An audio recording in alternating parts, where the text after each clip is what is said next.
Amém. Abra sua Bíblia.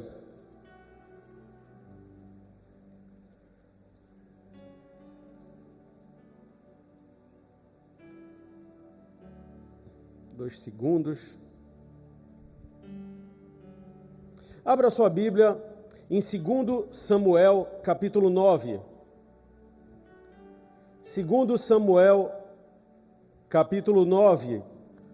Vamos ler logo a partir do 1. Capítulo 9, verso 1.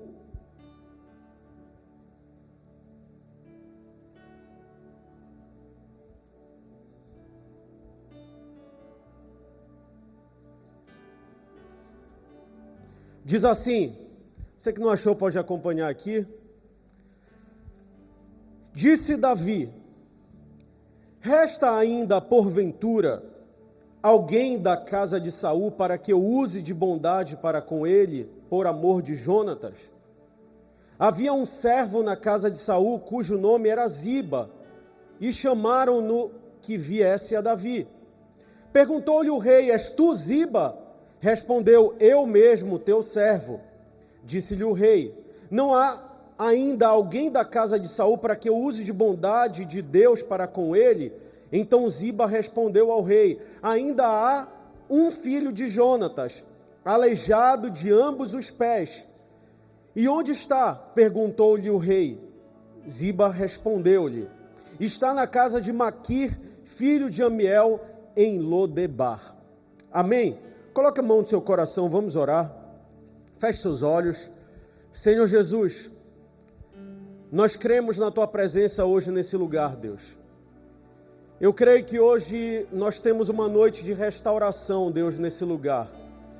Por isso eu te peço, eu sei que meus irmãos vieram mesmo em meio às férias, mesmo em meio a tantos afazeres, tantas dificuldades, mas eles vieram para a Tua casa porque eles querem ouvir a Tua voz diretamente do Senhor. Então fala conosco, fala comigo, fala com cada pessoa, ministra no nosso coração a Tua palavra, porque nós queremos sair daqui transformados e restaurados para a honra e glória do Teu nome. Fala conosco de uma forma especial e poderosa, em nome de Jesus, digam todos amém. O tema dessa mensagem é: nem sempre o palácio é a melhor opção. Esses dias a gente começou a fazer, e essa palavra, ela durante, acredito, pelo menos uns 2 anos, ela tem martelado muito na minha cabeça, mas esses dias teve algo que foi interessante. A nossa filha, nós levamos ela para um check-up, foi com a médica passou uns exames, e nós levamos ela para fazer um exame de sangue. Ela tinha até pedido para que eu não falasse a história dela. Mas foi interessante que ela foi fazer um exame de sangue, e como toda criança, ou grande maioria, odeia fazer exame de sangue, porque é desagradável. Só que não é desagradável só para a criança, é desagradável para cada um de nós que vamos com a criança, porque quem tem filho sabe, eu acho que dói mais na gente do que na criança, porque a gente sabe que em muitos momentos, dependendo da mão daquela pessoa que vai tirar o sangue, nem sequer dói, não sente nada. Mas aquele sentimento de ver teu filho sofrendo, chorando, não querendo passar por aquele momento, ainda que passe tão rápido, isso machuca a gente fica agoniado, e nós levamos ela ainda assim porque era necessário que ela tirasse sangue. Mas nós fazemos isso porque sabemos que ainda que muito ruim, aquele sentimento e aquele momento é a melhor opção, porque tem que ser feito. E tem alguns momentos na nossa vida que é isso que acontece. Às vezes você chegou nesse local e o seu desejo é por um grande palácio. Às vezes você chegou nesse local e você planejou tanto diante de Deus algo na tua vida, e os planos, eles não estão sendo compatíveis, talvez com aquilo que hoje a tua vida se apresente com circunstâncias. E às vezes isso mexe muito com o nosso coração, mexe muito com a nossa vida, porque nós tínhamos planejado, idealizado e sonhado algo totalmente diferente, e aparentemente parece que vivemos uma forma diferente e ruim daquilo que nós planejamos, não era o que nós esperávamos.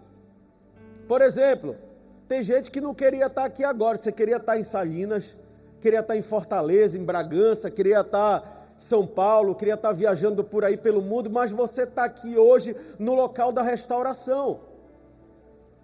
Eu não sei quais são os propósitos, espero que você até desfrute de viagem, de férias, mas hoje você está aqui e Deus ele vai falar com você. Sabe por quê? Porque esse lugar também é lugar de remédio. É um hospital, porque nós quando viemos para cá, em muitos momentos nós chegamos doentes, abatidos, cansados, sobrecarregados, mas encontramos com o Mestre Jesus e Ele muda o nosso ânimo, Ele muda a nossa vida. E essa que é a característica do culto, essa que é a característica da casa de Deus, de você chegar e você sair diferente da forma que você entrou, mas não diferente de uma forma pior, diferente de uma forma melhor, sabe por quê? Ainda que você não tenha todas as tuas respostas, você sente que você tem o Deus da resposta que você precisa junto com você. E é por isso que essa mensagem é que nem sempre o palácio que nós idealizamos ou sonhamos é a melhor opção para as nossas vidas. Você não foi para Fortaleza, mas veio aqui para o Guamazão para Deus falar contigo. Diga glória a Deus. Precisamos entender, talvez, o panorama dessa história para eu começar essa palavra para você. Essa história eu gosto muito porque ela fala sobre o ideal do próprio chamado do rei Davi, mas para você entender, em determinado momento um homem chamado Saul, ele é levantado rei, e Saul ele começa a sua trajetória de uma forma espetacular, ele começa o seu reinado de uma forma boa, ainda que houvesse uma situação onde inicialmente não era o desejo de Deus, mas o povo pediu por um rei, e aí Samuel ora e levanta Saul como rei. Ainda assim esse homem começa fazendo tudo da forma certa, mas a Bíblia ela traz à tona que ele começa certo, mas ele termina errado. E em determinado momento acontece um momento desagradável, guerra, e Saul, ele é morto junto com seu filho Jonatas. Jonatas era aquele que era o melhor amigo de Davi. E o melhor amigo de Davi, esse Jonatas, era filho de Saul, o rei de Israel. Só que quando nós olhamos essa situação, você vai conseguir entender o que isso tem a ver com Mefibosete, esse homem que nós acabamos de ler, ou esse garoto, ou essa criança que nós acabamos de ler. É nesse ambiente que esse garoto ele aparece. É nesse ambiente que esse garoto, Mefibosete, ele nasce como neto do rei Saul, filho de Jonatas, nasce em um palácio com todo tipo de regalias. Mas em determinado momento, do dia para a noite, num baita de um momento, morre o seu avô, o rei de Israel, e o príncipe, o seu pai. Morre Saul e Jonatas.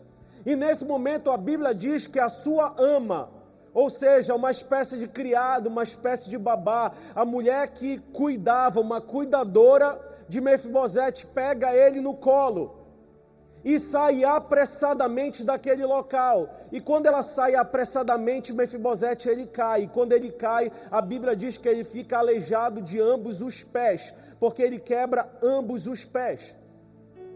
Só que para você entender e ir mais fundo como isso era delicado, não foi qualquer situação, porque quando um rei, ele morria, principalmente numa situação como essa, naturalmente a família já ficava preocupada, porque eram os descendentes daquele rei, eram aqueles que poderiam assumir o trono. Então naturalmente essa moça, essa ama sai correndo com Mefibosete, porque ele era um daqueles que tinha a possibilidade de serem mortos para que a linhagem não fosse adiante. Era natural que toda a geração daquele rei fosse exterminada. E é nesse ambiente que Mefibosete se vê, um ambiente de um garoto de 5 anos de idade, que tinha tudo, morava num palácio, e do dia para a noite, numa batalha, ele perde seu avô, ele perde seu pai, e não sobra nada para ele. Você já deve ter passado algum momento, uma situação talvez um pouco parecida com essa na sua vida. Aquele momento que tem até aquele ditado, diz que não tem nada que esteja tão ruim que não possa piorar. Um ditado que é ruim para cada um de nós, fadado ao erro, mas essa é a verdade.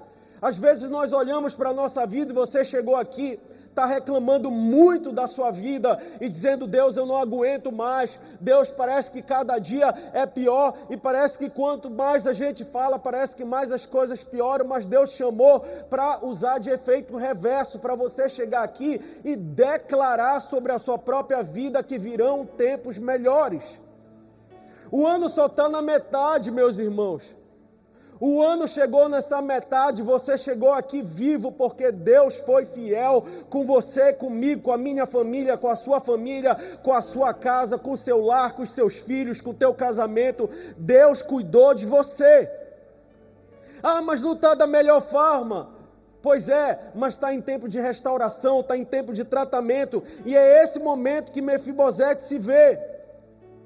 Se coloque no lugar dele, um garoto que sai da possibilidade de uma hierarquia de um trono, de assumir futuramente, alguns anos à frente, ainda que Davi houvesse sido levantado já e ungido como rei, ainda não tinha assumido o reinado, mas logicamente que existia aqui um desejo e existia aqui um comentário no reinado sobre isso.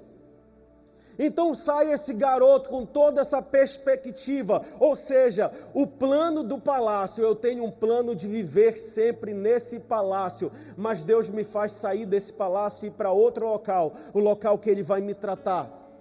Às vezes você planejou o palácio durante muito tempo e Deus está querendo dizer para você, não é o local que eu escolhi para você agora, porque tem uma opção melhor que eu vou te forjar para você chegar naquilo que eu preparei você para chegar. Aquilo que eu preparei para você ser usado. Se coloque no lugar desse garoto. Para que serviria a vida de um aleijado naquela época? Porque ele não poderia guerrear. Ele nem sequer mais tinha nenhum tipo de recursos. Nem idade ele tinha suficiente para se cuidar, nem se proteger. 5 anos de idade. Ele era totalmente vulnerável. Um descendente de rei passou a não ter valor nenhum. Aí acontece a reviravolta da vida de Mefibosete. Ele vai junto com a sua ama para um local que a Bíblia chama a casa de Maquir, que ficava numa cidade chamada Lodebar. Lodebar significa, para você entender, um lugar que não há pastagens. A cidade do nada, a cidade de ninguém, a cidade do esquecimento, de inúteis, de mendigo, pessoas sem expressão, ou seja, quem ia para Lodebar eram pessoas que estavam frustradas com a sua vida. Ninguém que vivia no palácio ia para Lodebar. Quem ia para Lodebar era aquele que não tinha expectativa de vida, era o último local. Eu não tenho para onde ir, eu não tenho o que fazer e eu vou para esse local. E esse garoto é levado para esse local, a cidade do nada, a cidade sem pastagem, a cidade que não produz, a cidade que precisa de todo mundo, que vive mendigando. E ele vai para esse lugar, um local sem status, um local que não significava nada, precisava da ajuda dos outros. Só que ele vai para essa casa que era a casa de Maquir, que era uma casa diferente do palácio, mas entenda, casa de Maquir significa um oásis em meio a um deserto. É isso que você precisa hoje na tua vida. Você hoje não precisa na tua vida de um grande palácio, você precisa de uma casa de restauração. Eu sei que você planejou muito, mas às vezes nós estamos pedindo o palácio para Deus, e Ele está dizendo para você que Ele quer te dar uma casa de restauração, Ele quer te dar um oásis. Ah, está muito deserto, Ele quer te dar refrigério. Ele quer te dar a graça dele, Ele quer que você saia daqui desse local e entenda que você veio para a casa de Maquir, porque você veio para a casa do Senhor. Está pesado, está complicado, está cansativo, mas Ele está cuidando de você e Ele não esqueceu de você. Posso ouvir um amém bem forte? A casa de Maqui é nada mais, nada menos do que o processo que Deus nos permite até a promessa nos encontrar. Ou seja, não deseje estar no palácio quando Deus preparou para você a casa de Maqui. A casa de Maqui parece ruim, mas ela é o teu tempo de restauração, de reconstrução. É o tempo que Deus te prepara. Quando nós percebemos o que a casa de Maqui representa, aí sim nós vamos entender porque o palácio nem sempre é a nossa melhor opção. E é por isso que eu quero compartilhar com vocês o que significa essa casa de Maqui, trazendo para a nossa tona como a casa de Deus, a casa de restauração. Primeiro, essa casa ela significa abrigo e proteção. Repita comigo: a casa do meu pai é meu abrigo, a casa do meu pai é minha proteção. O palácio não tem capacidade mais de suprir para Mefibosete o que ele precisava quanto abrigo e proteção. Se Mefibosete ele volta para o palácio, ele seria assassinado. Se Mefibosete ele volta para a sua vida anterior, tentando viver todo tipo de regalia, ele seria morto, porque o palácio não era mais abrigo. Onde é o abrigo? Abrigo é o local onde nós nos sentimos protegidos. Abrigo onde nós sentimos tranquilos para poder dormir, ainda que não seja um grande palácio. A sua casa às vezes é um abrigo. A casa de Deus ela tem que ser um abrigo para você. Você chegou aqui porque Deus está te abraçando e dizendo: fique embaixo das minhas asas porque eu vou te proteger. Eu sou o teu abrigo. Salmos 9:9 diz assim: o Senhor é um abrigo para os que são perseguidos. Ele os protege em tempos de aflição. Ou seja, Ele é o abrigo que nós precisamos no tempo da aflição. E Ele é a nossa proteção para o que nós precisamos dos dias difíceis, dos dias complicados. Mefibosete ele estava fugindo, então o palácio já não era mais a sua morada. Mas sabe o que é interessante? Em determinado momento a gente vê na palavra que Davi também já esteve fugindo, inclusive nesse momento ele vivia uma vida fugindo do rei Saul. Inclusive a casa de Maqui em determinado momento ela foi um abrigo para ele e seus valentes, porque a casa de Maqui ela recebe a todos. Eu vou até falar um pouco sobre isso. Mas a verdade é que a casa de Maqui e a casa de Deus, ela quer te receber de uma forma que você se sinta tranquilo na presença dEle, porque Ele te chama hoje para cá, para proteção e para o gozo dEle. Esse é o local de proteção e segurança. É o local que quando nós nos sentimos vulneráveis, Ele nos dá a proteção que é necessária, porque, irmãos, não tem nada pior do que quando nós estamos vulneráveis. Nós somos presas fáceis para o inimigo, e é nesse momento que Deus olha para a gente e Ele fala aqui: vem para perto de mim, porque eu tenho algo melhor e especial para você, eu vou cuidar de você. Hoje, por exemplo, uma pessoa me pediu oração no primeiro culto, quando a pastora Val acabou de pregar, e eu vi uma certa aflição, e eu dei uma palavra que eu sempre dou, porque eu acho linda, que ela fala muito sobre Deus, que um salmo diz que ainda que eu ande pelo vale da sombra e da morte, eu não temerei mal nenhum, porque o Senhor está comigo. Eu creio que a nossa vida no Senhor, ela se resume muito por essa palavra. Sabe por quê? Jesus nunca prometeu que a nossa vida seria só palácios, mas Jesus prometeu para cada um de nós que Ele estaria conosco quando nós estivéssemos na casa de Maqui. Ele estaria conosco quando nós estivéssemos fugindo do palácio. Ele estaria conosco quando nós nos sentíssemos vulneráveis. Se você está se sentindo vulnerável, Ele é teu abrigo e Ele é a tua proteção. Venha para a casa do Senhor, venha para a casa de Maqui, porque esse é o local que você vai encontrar o abrigo de Deus. O abrigo na sua presença. Pode aplaudir a Jesus.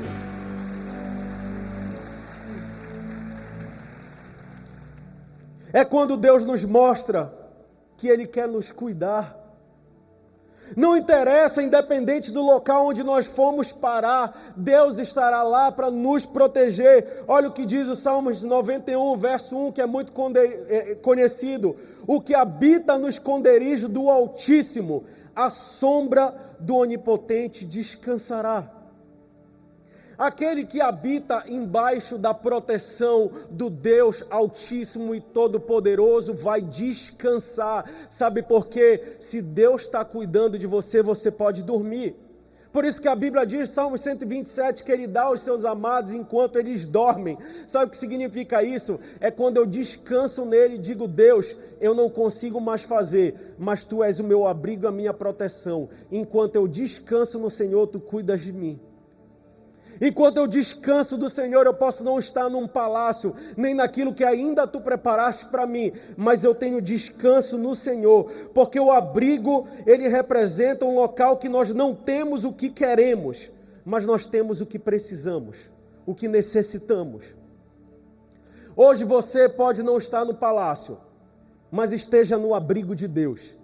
Esteja embaixo das asas do Onipotente, porque eu te digo com certeza, você pode enfrentar momentos difíceis, mas vão olhar para você e vão falar, eu não consigo entender como é que ele ou ela consegue dormir ou descansar. Aí você vai dizer, eu descanso porque eu estou à sombra do Altíssimo, e é por isso que eu descanso todos os dias.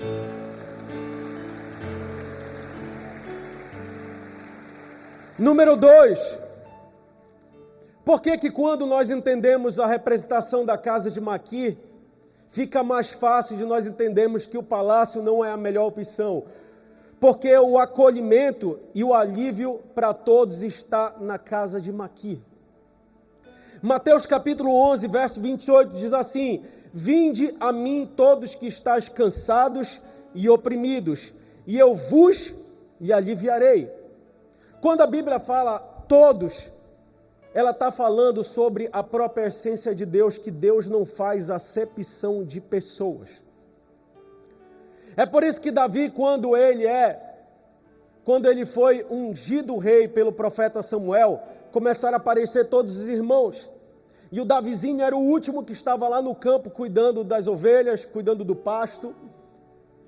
Em determinado momento, o profeta Samuel pergunta, não sobra mais nenhum? E aí ele fala, tem o Davizinho lá. E ali, muito sem entender que o menos expressivo é aquele que havia sido escolhido por Deus, o profeta Samuel dá uma resposta. Ele diz, Deus não vê como o homem vê, porque Ele sonda o coração.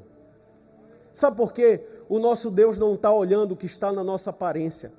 O nosso Deus não olha quanto tem na tua conta bancária. O nosso Deus não olha as tuas dificuldades, Ele sonda os nossos corações, mas independente dos nossos erros, das nossas falhas, independente de como você chegou aqui, se você talvez é um cara que tem feito muita coisa errada, ou uma moça que tem vivido uma vida muito distante de Deus, eu quero te dizer, Deus te ama do jeito que você é. Ele te convida para uma mudança, mas Ele te ama. Porque a essência de Deus é amor, o convite para cada um de nós é de mudança. Olha o que ele fala para o jovem rico, quando ele dá a direção para o jovem rico, sobre o jovem rico vender tudo o que tinha e entregar aos pobres, porque aquilo tinha, as finanças tinham ele.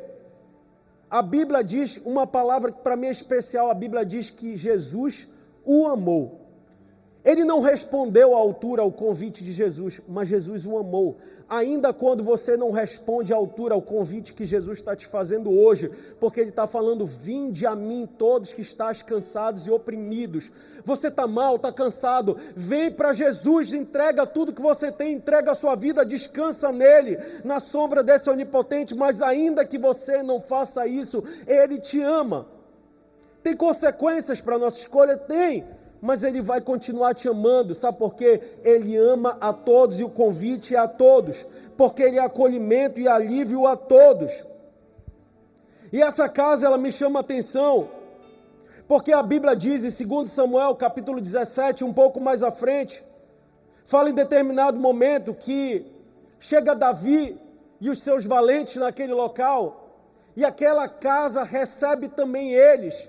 Aquele homem, o rei, aquele ungido rei, ele chega naquele local e ele é recebido da mesma forma. Sabe o que isso representa para cada um de nós?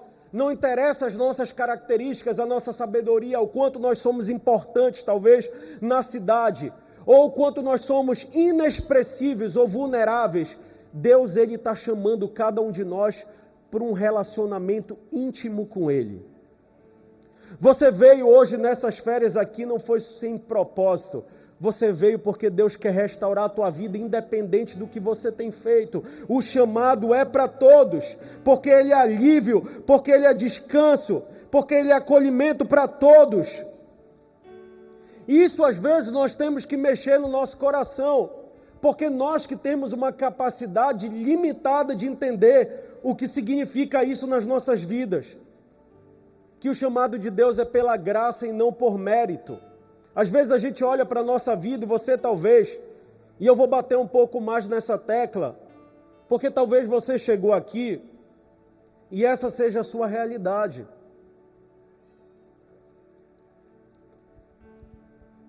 Talvez você chegou aqui, você até tenha verbalizado para Deus ou para sua família, dizendo: eu nem mereço a presença de Deus. Eu nem mereço estar na casa do Senhor. Olha quanta besteira eu fiz. Deus sabe tudo que você fez. Mas Deus, Ele não olha o teu passado, nem o que você faz. Deus, Ele já tem um plano para o teu futuro. Só que às vezes a gente começa a se apegar e a gente começa a se auto-sabotar, como se nós não merecêssemos. Porque, irmãos, às vezes nós temos as pessoas que são os porteiros do inferno, não é? Tem aquelas pessoas que são aquelas que estão só julgando e dizendo: esse vai para o céu, esse vai para o inferno, esse mentiu, ele vai... E a gente começa a categorizar, mas se tiver o nosso pecado, vai para o céu. Mas a gente às vezes começa a determinar quem vai para o céu e vai para o inferno. A gente fala: fulano de tal já está no inferno, te abraça com o capeta. Quem já ouviu alguém falando isso? Eu sei que você já ouviu. Só que por outro lado nós temos também aqueles que determinam a sua vida diante de Deus e não percebem que o chamado também é para todos, porque a casa de Maqui é a casa de restauração para todos. Deus não faz acepção de pessoas, Ele recebe a todos da mesma forma, porque Ele veio para os doentes.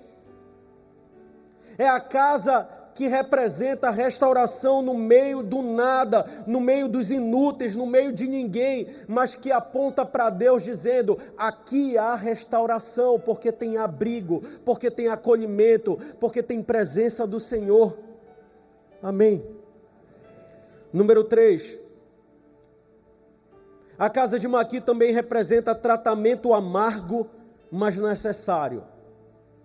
Esse é o momento que muitas vezes na nossa vida a gente começa a se perguntar se realmente Deus tem um palácio para cada um de nós, porque tem um convite de Jesus para cada um de nós, para que nós venhamos a sentar à sua mesa e nós possamos comer sim na mesa de príncipes, na mesa de reis. Deus te escolheu para reinar. Posso ouvir um amém?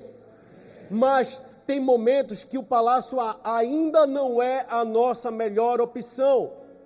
E é esse momento que nós precisamos entender que é o momento de tratamento. Tem pessoas que estão vivendo um processo que Deus não tem como te tirar desse processo agora. Talvez você tenha dito para Deus: Deus, eu não aguento mais, e Deus está cuidando de você, Ele está enxugando cada lágrima sua, Ele está vendo cada uma das tuas dores, mas às vezes o processo mesmo, ele sendo amargo, ele é necessário para cada um de nós. Segundo Samuel capítulo 9, verso 8, diz assim: Mefibosete se curvou novamente e respondeu: eu não valho mais do que um cachorro morto.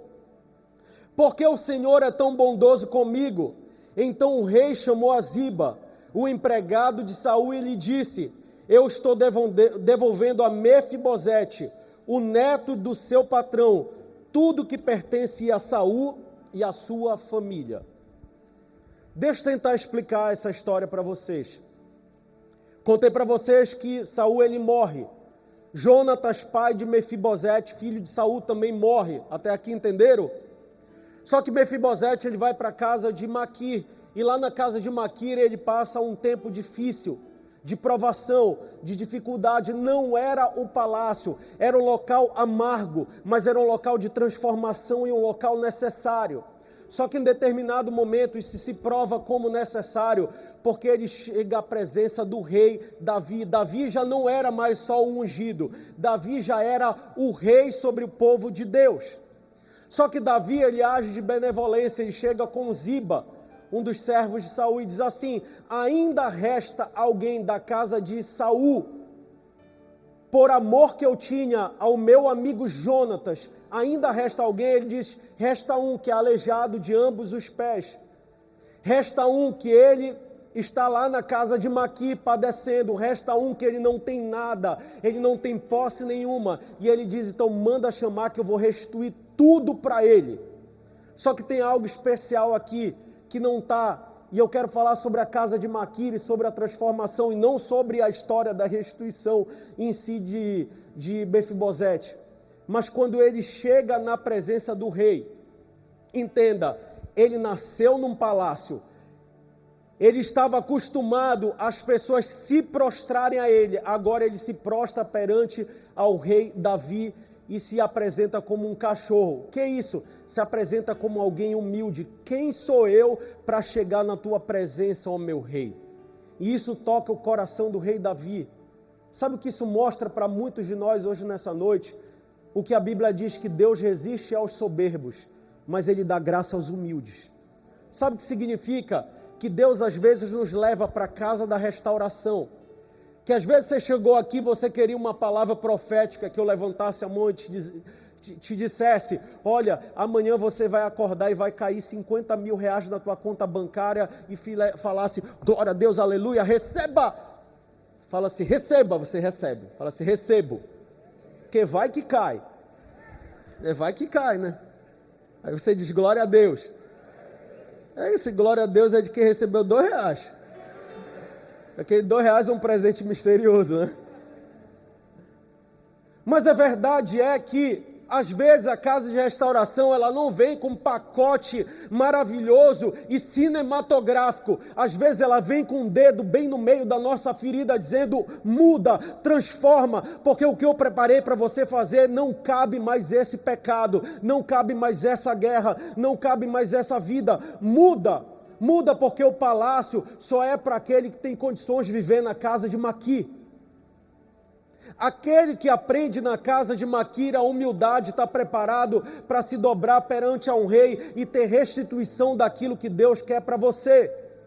Sabe o que me lembra isso? Jó, final do capítulo de Jó, depois de padecer tanto, Jó chega diante de Deus, ele se prostra ao chão, ele se abomina, e ele fala: antes eu te conhecia só de ouvir falar, mas agora os meus olhos conseguem te ver. Só que enquanto ele orava pelos seus amigos, todo ferrado, todo destruído, orando pelos seus amigos que inclusive julgavam ele, a Bíblia diz que Deus restitui tudo a ele em dobro que ele tinha. Eu não sei o que precisa acontecer hoje na tua vida, mas a casa de Maqui, a casa da restauração, a casa de Deus, a presença de Deus, ela está começando a chacoalhar teu coração, como quem diz: muda, porque eu tenho algo especial para você, mas você precisa mudar.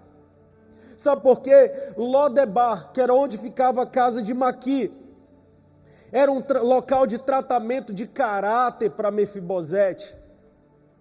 Ele era neto de um rei, ele era alguém que nasceu com toda a pompa, para ele não seria fácil levar a vida de qualquer jeito. A casa de Maqui fez com que não ele fosse humilhado simplesmente, mas fez com que ele fosse preparado para ter toda a restituição da sua vida. Hoje talvez você esteja na casa de Maqui, está doendo, eu sei que é amargo, mas é necessário. Eu sei que dói, mas Deus está usando isso na tua vida. Eu sei que esperar pela promessa, vendo esse processo que é dolorido, é difícil, é amargo, é indigesto, isso machuca a gente. E não tem eno nenhum que a gente tome que passe a indigestão de estar no local que Deus não preparou para a gente, mas uma coisa é certa: Ele vai usar cada uma dessas circunstâncias para um dia Ele te levantar, para um dia Ele te restaurar, para um dia Ele responder com a promessa que um dia Ele entregou para você. Posso ouvir um amém agora? Glória a Deus. Talvez hoje você não esteja no local que combina com você. Mas entenda, se não fosse a casa de Maqui, se não fosse Lodebar, o refúgio, o abrigo, Mefibosete já estaria morto. Eu me lembrei de algo que eu preciso até falar. Se não fosse a casa de Maqui, a casa de restauração, eu não estaria hoje aqui. Eu não sei se eu já falei isso algumas vezes aqui, mas para quem não sabe, no dia que eu entreguei a minha vida para Jesus, a minha vida realmente foi transformada do dia para a noite. Foi do dia para a noite, sabe por quê? Deus foi muito claro comigo. Deus foi claro que eu vim no último chamado para Ele, já tinha me chamado muitas vezes.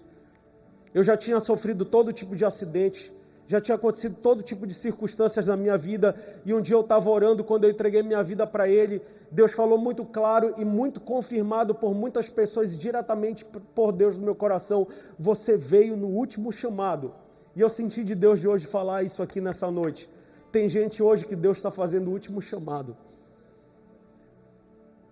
Às vezes é amargo esse último chamado, às vezes dói, porque às vezes uma vida inteira dizendo não para Deus precisa de uma decisão urgente. E eu falei durante 7 anos não para Deus, 7 anos, e eu disse na época, eu me lembro muito bem, quem faz parte da minha caminhada lá no início sabe o que eu falei muitas vezes, durante pelo menos 7 anos da minha vida eu vou me entregar de uma forma completa. Com 5 anos eu virei pastor. Sabe por quê? Porque eu falei: Deus, eu não aceito ter perdido 7 anos que eu disse não para o Senhor. Se eu vim no último chamado, agora eu fui estragado para qualquer outra coisa. Eu quero viver para te adorar. Eu vou viver para te adorar no meu trabalho, eu vou viver para te adorar nas minhas relações. Depois, com o tempo depois, casei na igreja com essa mulher linda, a minha esposa. Tem uma filhinha, tem outro ali no ventre já, glória a Deus. Já estava divulgado então. Mas sabe por quê? Porque eu fui estragado. Eu fui estragado por qualquer outra coisa. Porque onde quer que eu passar, eu tenho que deixar um pouco de Deus, seja no meu trabalho, seja na minha família, seja na minha casa. Irmãos, Deus está te chamando para a casa de Maqui, às vezes é indigesto, mas é necessário para você crescer. Diga assim: é necessário para eu crescer. Então eu vou receber a casa de Maqui. Diga glória a Deus. Amém? Fala para a pessoa que está do teu lado aí: poderia ser pior. Tu poderia estar morto, cabeçudo. Mas você está aqui, às vezes falando até mal de Deus. Mas Deus te trouxe aqui. Fala isso, olha, deixa Deus usar a tua boca como profeta. Amém? Mas Deus te trouxe aqui hoje. Fale: Deus te trouxe aqui hoje. E você não vai sair sem ser restaurado e sem a promessa dele se cumprir na tua vida. Diga glória a Deus. Amém. Aplauda o Senhor. Talvez ainda não seja a hora de você ser abençoado como você planejou, de ir para o palácio, de ter as suas terras restituídas, do seu formato. Talvez seja a hora de passar pelo processo amargo, mas passe pelo processo amargo, que você vai ver, não vai demorar muito. Deus, ele vai te restituir aquilo que você tem pedido a Ele. Porque o Deus que eu sirvo, que você serve, a Bíblia diz que Ele não é homem para que minta, nem filho do homem para que se arrependa. Se Ele um dia prometeu, Ele há de cumprir. Amém? Não acabou. E número 4 e último, e mais rápido, mas não menos importante, a casa de Maqui, ela representa dependência e provisão. Segundo Samuel capítulo 4, verso 4, diz assim: e Jonatas, filho de Saul, tinha um filho, ou seja, Mefibosete, aleijado de ambos os pés. Era da idade de 5 anos, quando as novas de Saul e Jonatas vieram a Jezreel. O que é isso? Que eles haviam morrido, essas eram as novas. E a sua ama o tomou e fugiu. E sucedeu que, apressando-lhe ela a fugir, ele caiu e ficou coxo. O seu nome era Mefibosete. Ser aleijado para Mefibosete significava que ele perdia totalmente a capacidade de um homem naquela época. Como aleijado, ele dependeria o resto da sua vida, talvez até de esmolas. A gente vê em alguns momentos, você vê como o cego Bartimeu, a porta de Jericó, com a sua capa pedindo esmolas, porque essas pessoas elas eram colocadas à margem da sociedade, porque era um homem que ele não serviria para a guerra e não serviria para muita coisa naquela época. Então esse garoto, ele foi, de certa forma, inutilizado, ainda que ele tenha perdido o palácio, perdido o seu pai, perdido o seu avô, ainda que ele tenha perdido tudo que ele poderia ter de mais precioso, toda a sua família morta, ele não tinha mais nada, ele vai para o local de pessoas esquecidas, ele vive uma vida naquele momento desgraçada, mas uma vida que nunca Deus havia esquecido dele. Mas ele chega nesse local, que era um local que representava nada mais, nada menos do que dependência. Sabe por quê? Às vezes nós temos tudo, que às vezes a gente não consegue olhar para Deus. Eu me lembro muito bem que logo que eu me converti, aquele momento doidão, pregando para todos os meus amigos, querendo empurrar Jesus goela abaixo. Sabe por quê? Eu amava muito Jesus e eu amava muito eles, eu queria que eles aprendessem na marra. Olha, eu recebi Jesus, demorei 7 anos, mas agora engole tu na marra. E eles não aceitavam. E um belo dia eu me lembro que um disse para mim, falou, cara, a minha vida está muito bem agora, se alguma coisa acontecer de errado eu te procuro. E aquilo marcou meu coração, aquela situação, e eu sempre digo, e eu sempre falo sobre isso, que tem amigos meus, parece que tem tudo, que às vezes é difícil da gente falar sobre Jesus, mas eu continuo falando, às vezes não pregando, mas às vezes falando com a minha própria vida. Um tempo desse aqui na igreja, fiquei tão feliz, que é da nossa cela, você está aí, mas uma amiga minha daquela época de moleque, ela se converteu, se batizou, eu batizei ela aí, foi no mesmo batismo, se eu não me engano, do meu pai ou foi da minha irmã, e eu fiquei tão feliz com aquela situação, irmãos, porque eu sabia que estava se cumprindo algo que eu orei lá atrás, mas sabe o que acontecia naquele momento? Eu consegui entender que Deus é o local, mesmo se nós estejamos na casa de Maqui, um local que não é o palácio, é o local da nossa provisão, é o local da nossa dependência. Esse aleijado aqui, Mefibosete, ele talvez não tinha nenhuma perspectiva, mas ele vai para a casa de Maqui, porque a casa de Maqui sustenta ele. Sabe por quê? Independente das tuas fragilidades, das tuas dificuldades, Deus é aquele que te sustenta. Deus, ele te guarda, Deus, ele te protege. Tá difícil as coisas, mas você chegou até aqui alimentado, bem vestido, porque Deus cuidou de você. Deus está cuidando de você, só dependa dEle, porque é dEle que você precisa depender. E a casa de Maqui, ela representa isso. É por isso que quando nós olhamos para o palácio, nós falamos, o palácio é bom, o palácio tem tudo, mas será que o palácio tem Deus? Se o palácio tem Deus, eu quero ir para lá. Foi o que Moisés disse, Senhor, não me faça subir se o Senhor não for, porque se o Senhor não for, eu não quero ir. Sabe o que é isso? Deus, eu quero ir para o palácio, mas se tu não estiver no palácio, eu vou ficar na casa de Maqui, porque a casa de Maqui é o local que eu tenho dependência, que eu tenho provisão do Senhor. Amém? Está difícil o local que você está, mas Deus está provendo. Calma, vai chegar o tempo de ir para o palácio, mas espere Deus ir para o palácio, te chamar para o palácio. Quem é que está entendendo o que eu estou falando hoje aqui nessa noite? Esse garoto tinha 5 anos de idade, aleijado, 5 anos de idade, sem família, órfão, fugitivo, totalmente vulnerável. Às vezes você chegou aqui, você está vulnerável à sua situação. Se eu te perguntar, o que você está sentindo? Você fale para mim, eu estou me sentindo vulnerável. Eu vou te dizer, glória a Deus. É o momento de depender de Deus. É o momento que você diz, Deus, eu não sei o que fazer. Toma minha vida, Deus. E até é engraçado fazer isso. Olha, Deus, toma minha vida, não presta, não serve de nada, Deus, mas cuida dela. Porque quando está tudo bem, parece que a gente não vai atrás de Deus, irmãos. Você já ouviu, se não for pelo amor, é pela... Por quê? Porque às vezes a gente esquece de Deus quando está indo tudo bem no palácio, e é por isso que nem sempre o palácio é a melhor opção, porque Ele não nos trata. É por isso que Paulo diz, quando eu estou fraco é que eu estou forte, sabe por quê? Quando eu estou fraco, a minha força não é minha, a minha força é de Deus. Quando você ficar fraco, lembre-se disso na tua vida. Se você for dependente de Deus, a força não é tua, a força é de Deus. E quem poderá com o teu Deus que é todo poderoso? Diga glória a Deus e fique em pé no seu lugar. Amém.